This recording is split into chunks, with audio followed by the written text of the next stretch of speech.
This camshaft was bugging me a lot. Not that it is such a big problem, but I just couldn't leave it like that. It turned into a puzzle, and I love puzzles, so the challenge is accepted. I'm gonna go to the bottom of this problem. So here I am. I stripped the engine a little bit, I put the degree wheel on the crankshaft, and now I'm installing the piston stop in the first cylinder so I can find the true top dead center.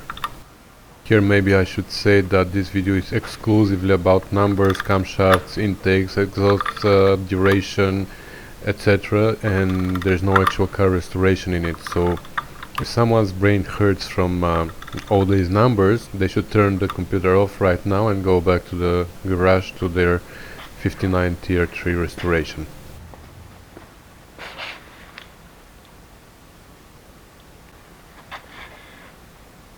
Before top dead center.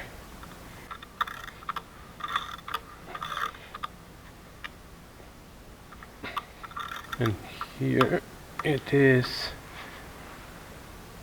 15. So 15 plus 12, 27 divided by 2 is 13 and a half, right? So this is where we're gonna go. That's 13 and a half. Okay. Let's go the other direction again and see if this is gonna be 13 and a half too. Exactly. 13 and a half. So let's go the other again, just in case.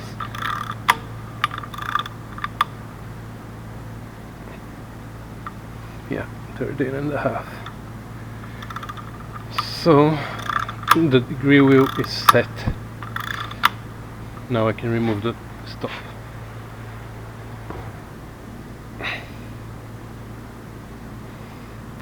And this is our top dead center at the exhaust stroke, because we have overlap at the two valves right now. Okay. So I played a little bit with it and I figured it out, but my cameras were playing me tricks all the times. One was running out of battery, the other out of memory. So I'm gonna do it one more time here with a closer view, just to reconfirm to myself and to show you how I did it. Okay, so now we are at the top dead center of the exhaust stroke, and I'm gonna zero it here, and we are on the exhaust valve. So now I know that if I keep going, the exhaust valve is closing, keeps closing, and somewhere here it's gonna be fully closed, which it is already, and I missed it. So I'm gonna go back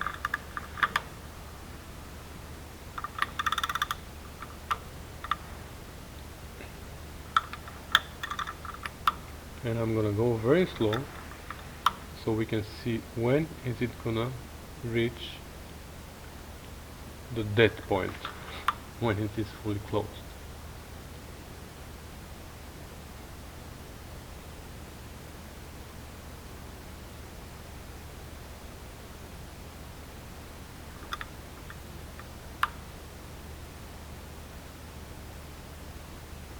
Yeah, I would say that's 50. And if we keep going now, it's going to remain closed until 90 degrees before bottom dead center, which is 90 after top dead center, but anyways. So 90 before bottom dead center, it's supposed to start moving, and I'm gonna go very slow here. Yep, 90 degrees before bottom dead center it starts moving. Okay, now we are on the intake. So here at this top dead center, so we now know that the intake just started to open. So we're gonna go back so it closes again, and right here it is fully closed, and I'm gonna zero it here.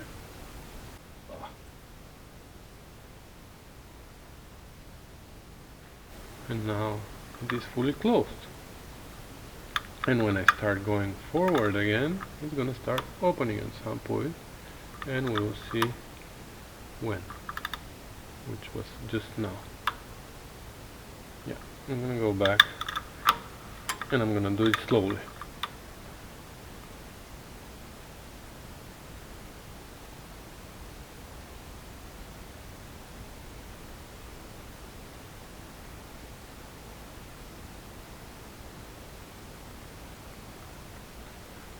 Here, 50. Okay, I would consider it 50, not 52, I think. And then if I keep going,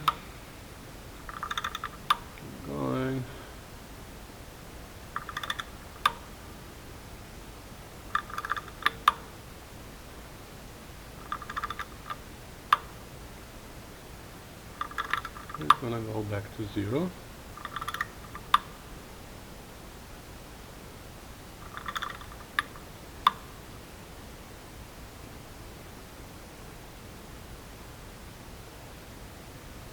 Which is no.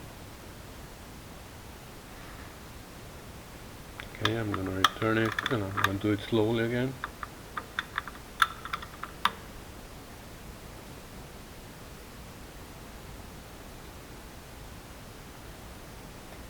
Yeah, it's at 90, right?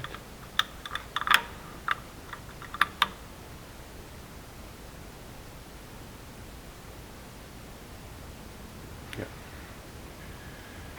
So that's it.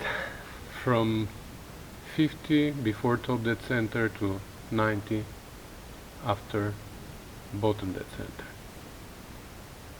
This is 340 degrees, 320 degrees duration.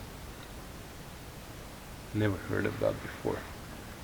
Okay, now we're gonna look for the peak. So it must be somewhere here.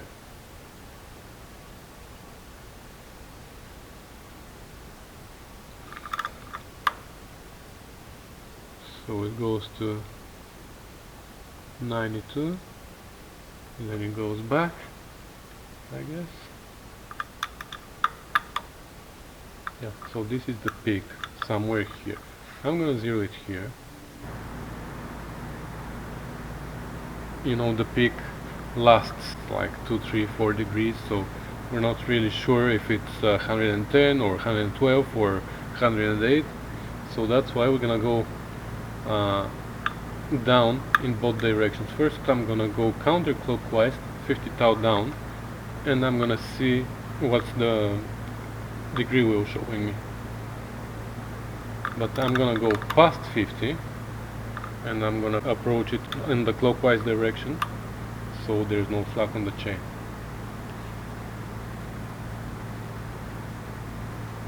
So now I am at 50 and here it shows me 58 and a half. And if I keep going clockwise, now it's gonna go to the peak and then it's gonna go 50 down again.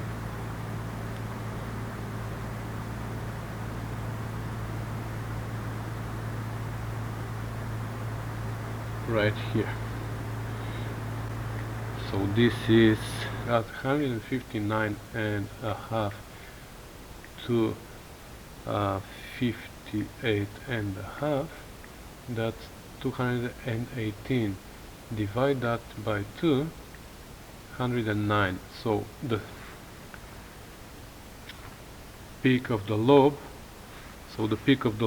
is at 109 degrees.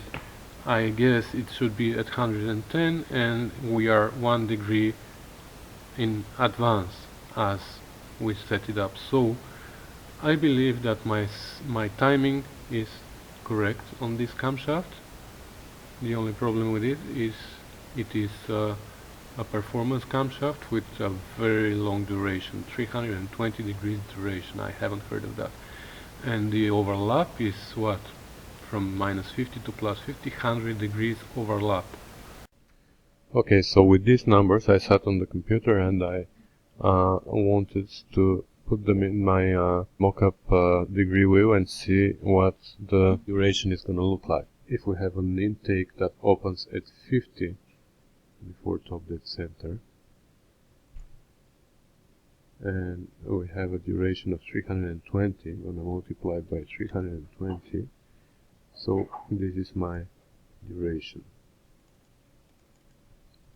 It starts from 50 at N and ends 90 after bottom dead center. In this case, we said the peak of the lobe of the intake is going to be at 110 after top dead center, which is here. So I'm going to just extend this line. I'm going to make it longer so I can find it easier. And I'm going to make this group. Yeah.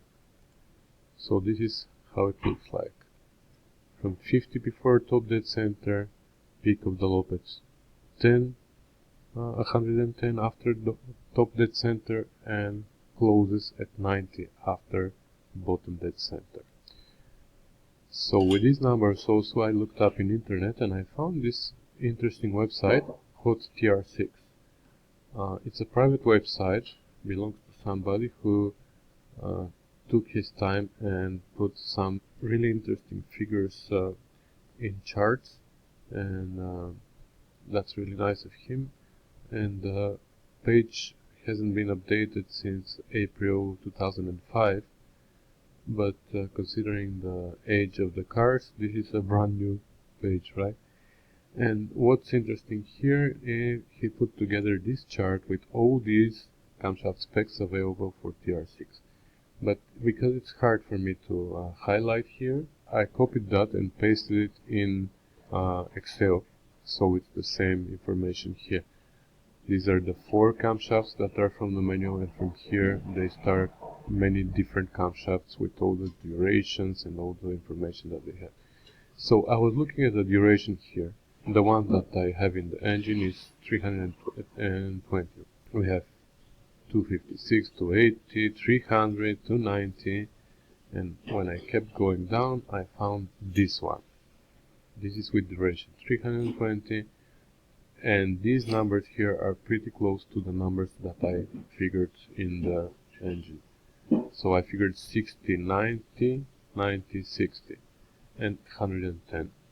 But actually, if I go back to my degree wheel here, the 50, 90, 90, 50 is considering my peak of the lobe is at 110.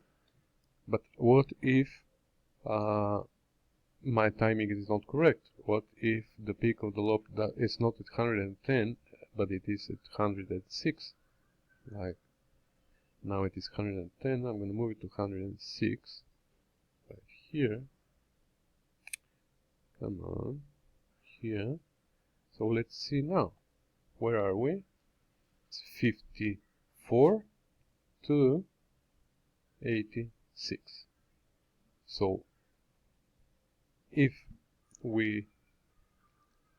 I move one tooth, I guess, if I move my timing from 110 to 106, then the intake is going to open at 54 before top dead center, and it's going to close at 86 after bottom dead center, which is exactly this figure here. So I think I found the correct spec, and according to it my timing is 3 degrees retarded, right? Because it's 109.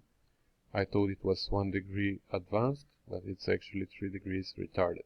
But I don't think that this camshaft needs to be in this engine at all, because that's extreme camshaft. That's a racing camshaft.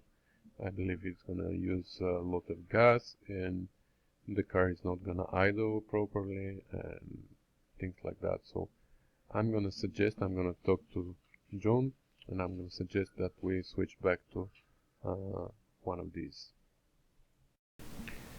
Okay, I'm glad I figured it out, and I'm really thankful that you stayed with me from the beginning of that boring video. And If you made it till here, I'm sure that you are a really technical guy and you know what I'm talking about, or maybe you are the owner of the car. And for those of you whose brain still hurts, I told you should have used those 15 minutes to fix the floor in your trunk, for example, in your 59 Tier 3. Cheers, Tash!